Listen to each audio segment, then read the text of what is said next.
This is Writers Not Writing, the show where you can get to know your favorite writers and soon-to-be favorite writers by listening to them confess to the ways they procrastinate. Thanks for procrastinating with us. I'm Benjamin Gorman, and the quiet guy behind the glass there is Doug the producer. I write novels and collections of poetry and stuff. Doug tries his best to make me sound better. From Not a Pipe Publishing, welcome to Writers Not Writing. If I take my time. Hail and well met, readers and reviewers. So I'm going to try and keep this quick. It has been a very busy time. I'm keeping up a little bit. Let's see.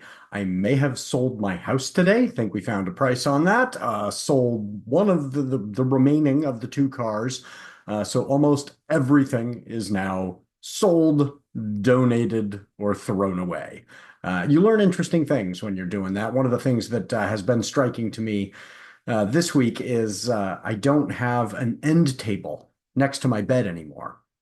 Didn't think that was a particularly important piece of furniture until, as I was going to bed, I was like, where am I going to put my glasses at night? Am I just going to, set these on the floor for one of the dogs to chew on? Like, apparently an end table matters more than I thought. So, looking forward to a time when I will have basic furniture soon. More on that to come. But the book is done. I wrote a book that is coming out on the 16th. You can pre-order that now. There's some hinky stuff going on with which editions are available where. I'll talk more about that later. But it's been an incredibly busy week of not much writing. And I hope that is going to change soon, but a lot of non-writing to talk about. And one of the things that has been fun, my son and I have been discussing the fact that we're going to be starting a Twitch channel. Now, I don't know much about the world of Twitch. Some of you watching are like, yeah, everybody's doing that. And some of you know how it works. I don't. I will be learning. But Noah and I do enjoy playing video games together, and he has gotten into Marvel Rivals. And so our plan is first we're going to take on Marvel Rivals, and then we'll do a playthrough of Baldur's Gate 3. And we'll just do that an hour a week, and that will be a great way for us to connect. And so we're going to have a father and son Twitch channel. I did say we should call it the Twitch channel Turgenev. And there are like 4 of you out there who are like, oh, I get the joke. Noah didn't. I was like, Google it. What is, why would I say Turgenev? And he's like, Turgenev, Russian novelist. And I was like, yeah, look up his most famous novel. And then Noah's like, oh, that's funny. So maybe on the Twitch channel itself, I will tell that hilarious joke that nobody gets. And, I'll save it for the Twitch stream. But if you are interested in listening to a father tell bad literary jokes to his son who doesn't get them, well, we play Marvel Rivals. We have been having a lot of fun preparing for that. Noah is sensitive to my playing style and skill level. My playing style, I would say, is S tier if S stands for slow. And my skill level is S tier if S stands for sucky. Noah, on the other hand, is genuinely excellent at video games. He is really, really good at them, and he comes by that honestly. He has put in the time. He has invested the time.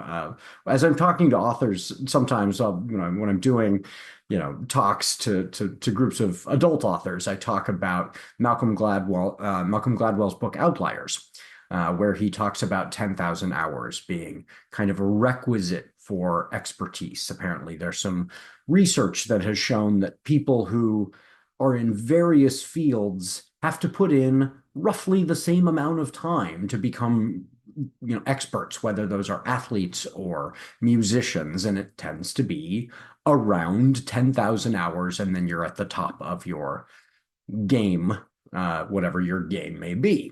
And what I tell authors, I've kind of done the math on this, and if you were practicing whatever your thing is for 40 hours a week, 52 weeks a year. To get to that 10,000 hours would take you almost 5 years. Now, authors, we need to give ourselves some grace because you cannot write 40 hours a week, 52 weeks a year.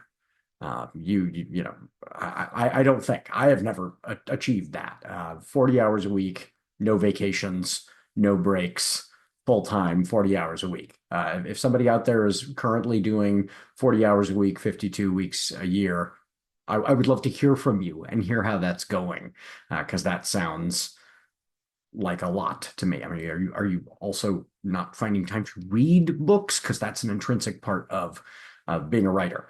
But the metaphor breaks down when compared to this other field, because Noah absolutely has his 10,000 hours multiple times over. And you'd think, how can somebody have, 4.8 years of video game playing when they're only 21?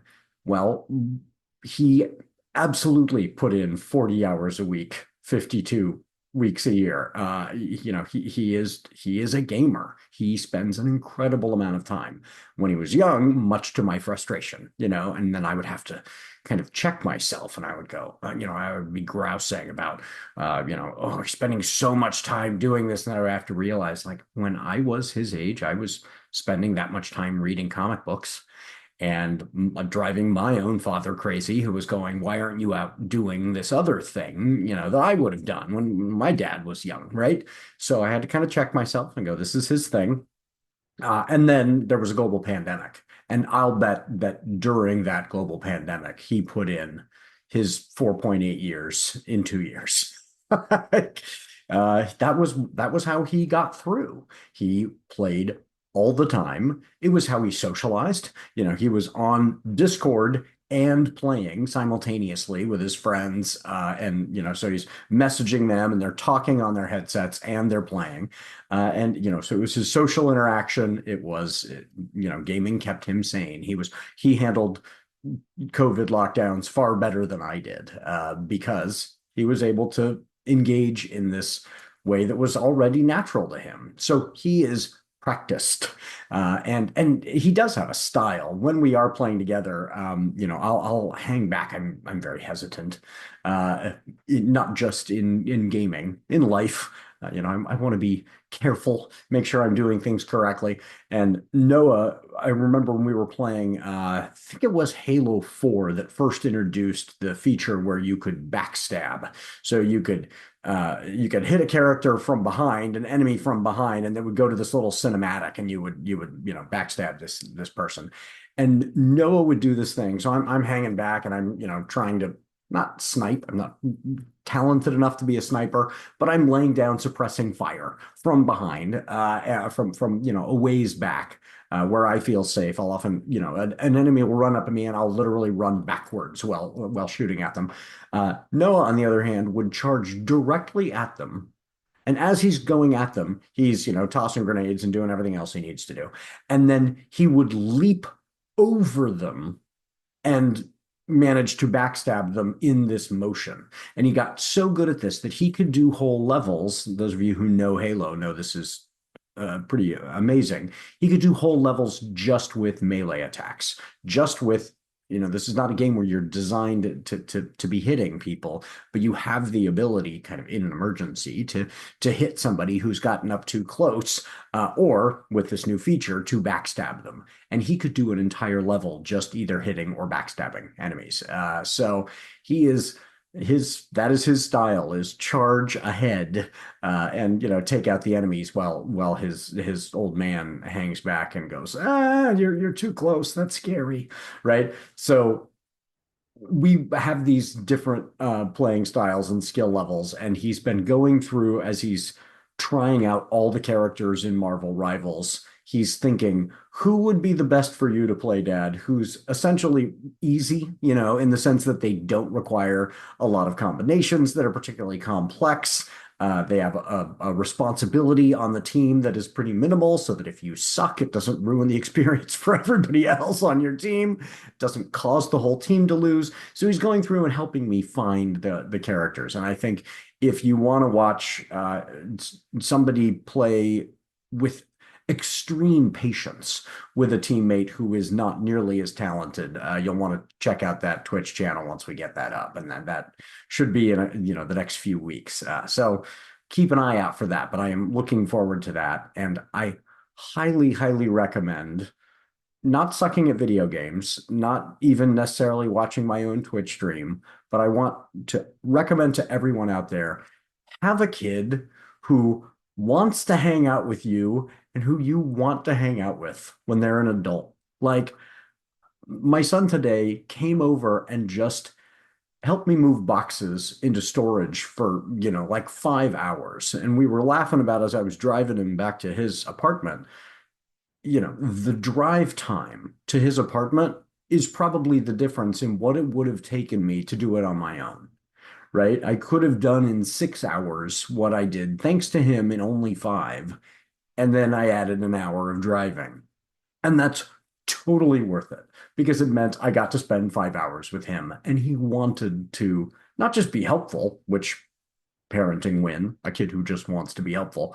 He actually wanted to spend time with his old man, which is pretty amazing. So I feel very, very lucky to have my son, and to have a kid who, recognizes that we are going to be apart geographically and is setting aside time and figuring out a way for us to get to hang out each week via gaming and this new Twitch stream. So I'll keep you updated on how the Twitch stream evolves. I'm not even going to be handling behind the scenes setting that up. He's got a friend who knows that world and is going to be setting it up for us. And then we're just going to be getting to play. But I'll let you know when that comes about. I'm very excited about just having a kid who wants to hang for an hour each week and play Marvel Rivals. And then we went through all the character options in Baldur's Gate 3, and we're thinking about, I've played it through once on my own.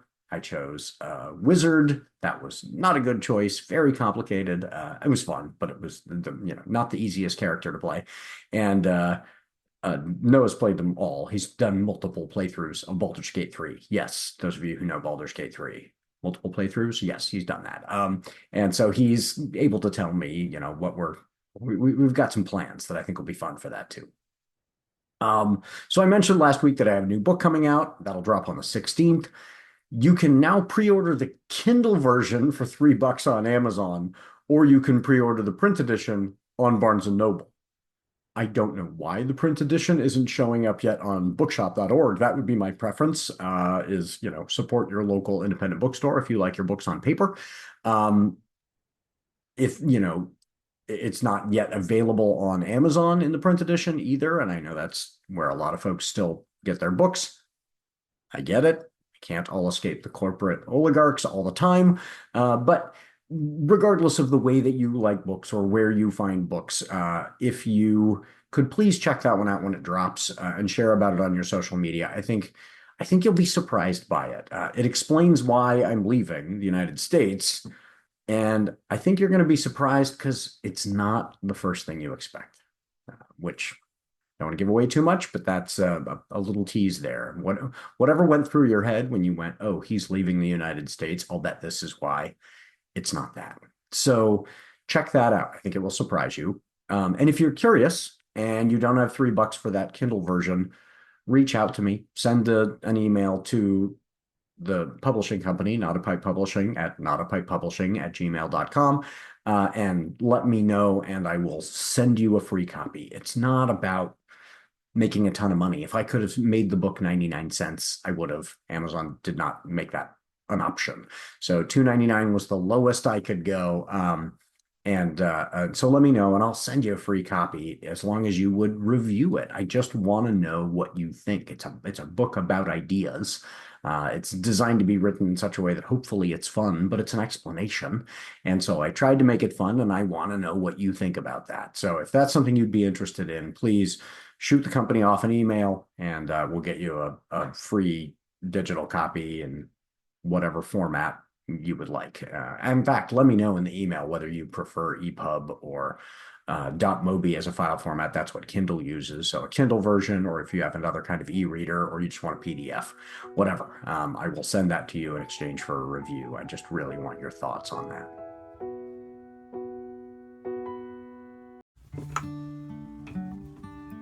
You deserve a vacation. How about a trip to a dude ranch on a colony planet?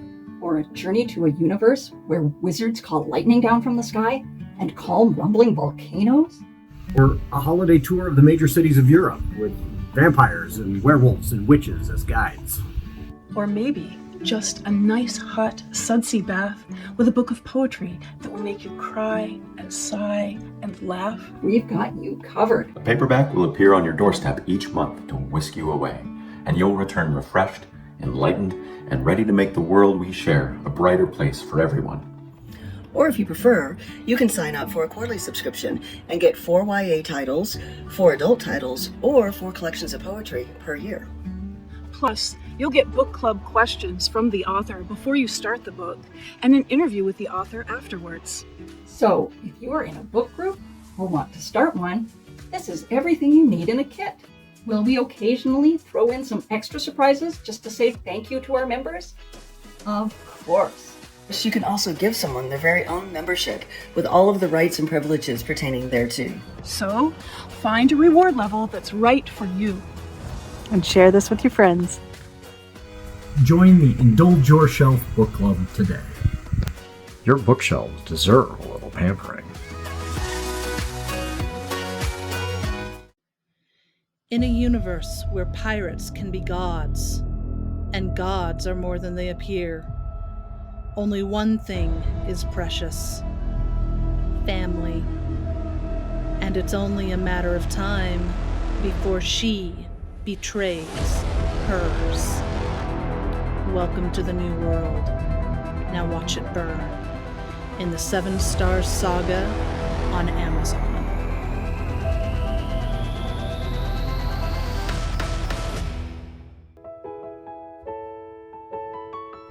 Okay, so again, I'm going quickly this week. A lot that has been going on, and maybe that is true for you as well. But there's been some really momentous political news that has happened over the last few days. And I know a lot of people are in a place where you don't want to think about it.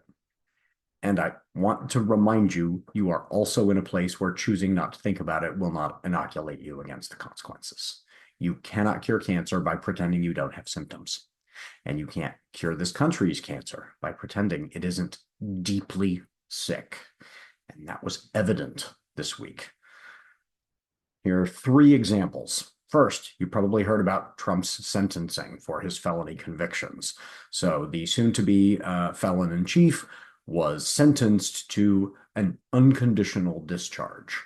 Now, I know people have made a lot of jokes about a very old man who struggles with incontinence getting a resolution to his felony conviction called an unconditional discharge.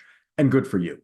Make jokes. The emperor has no clothes. You should make fun of him at every turn. But also, remember, Donald Trump is a poor man's idea of a rich man, right? Real rich people don't put gold on their toilets, right? He has crafted this persona of I am rich that only somebody who is very far from wealth would think is wealth, right? He was on like Lifestyles of the Rich and Famous when I was a kid, and we'd watch and go, oh, that's what wealth is. No, it's this performance of gaudy wealth. Well, what has now happened is he has now received a rich man's punishment, which is nothing. So America's broken judicial system has decided the guy playing rich gets rich man punishment. And that is something that should piss you off. right? This is something where when you are looking at the system and you are saying, is this justice system a system of justice at all? Really? No. And this is evidence. This is proof positive. Not for everyone, right? Not for somebody who is play rich. And by playing rich has performed the classic confidence game. He's a con man and become the thing he's pretending to be, right? And here's a little tidbit that I learned about this, a little bit of trivia that is particularly egregious and infuriating. So in Florida, if you commit a crime, you are prohibited from voting. You are disenfranchised, right? And it's part of the disenfranchisement that is systemic, right? Let's make sure that people who's most likely to be charged with a crime, right? People of color are disenfranchised from voting. So you create charges that are designed to target people of color, and then you can prevent them from voting, right? Well, if you live in Florida and you commit a crime that is a felony, you will then not be able to vote. You'll be disenfranchised. But if you are in Florida, a resident of Florida, but the crime you committed is in another state, Florida doesn't recognize another state's criminal conviction as a reason to disenfranchise you. Now, you'd think, okay, this is something that kind of crosses class lines. You could cross the border and commit a crime in Georgia or whatever. No. What this means is, in most cases, who is going to be able to state shop in such a way that they can say, I can commit a crime in one state and then go to my other residence? People who have multiple homes. Somebody who, say, has a home in New York, has a home in Florida, can just say, my home in Florida is now my home. And therefore, I can commit my crimes at one home of mine, declare the other one my home, and I don't get disenfranchised. How many people who are felons in Florida have the luxury of state shopping so that they still get to vote? I mean, this is, and this is by design, right? Voters have said, that sounds fair to us. The people who make that kind of rule, that kind of biased rule towards the wealthy, those people should get to make decisions that affect my life. And worse, now they have said the rich criminal that is being shielded by the politicians that I elected should now have the power to make decisions that supersede theirs and have even more effect on my life. Awesome. So enjoy that, America. Next, the House passed a bill to make it illegal to cooperate with the International Criminal Court if they are prosecuting an American ally for war crimes, or an American for war crimes. So in case you were wondering who this was about, it's an individual. This was about Benjamin Netanyahu, war criminal Benjamin Netanyahu. And a bunch of Dems signed on because they have fallen for this myth that Israel equals Judaism. So if they believe if they don't support a war criminal, Benjamin Netanyahu, they'll be called anti-Semitic. Stop. Think about this.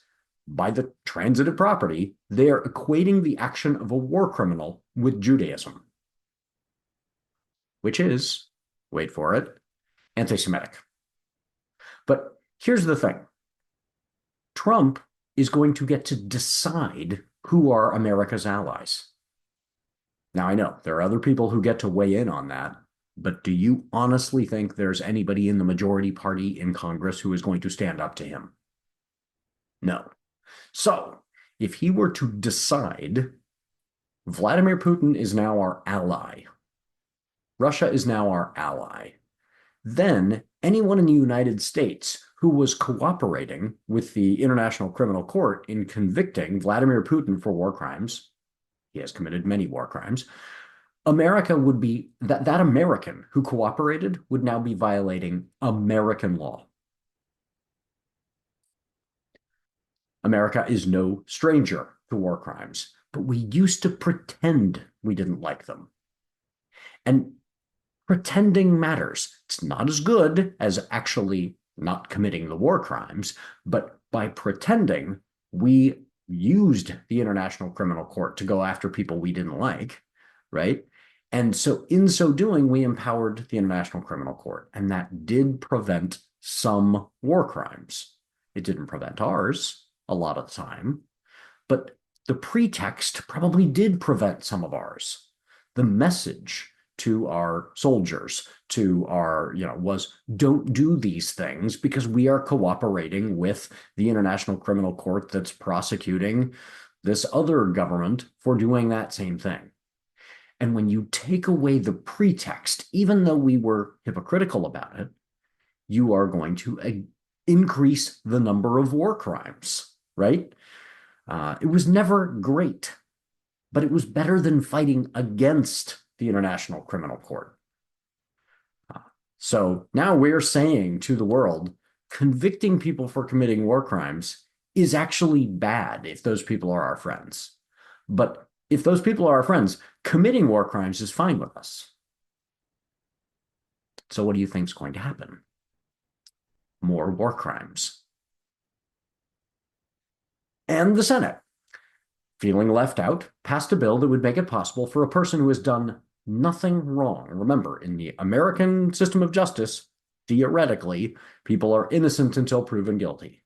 So this is an innocent person who's accused of a crime, not convicted, just accused, innocent person, while they're working their way through our labyrinthine, slow, incredibly expensive naturalization process, and they haven't yet received their citizenship, they can be deported.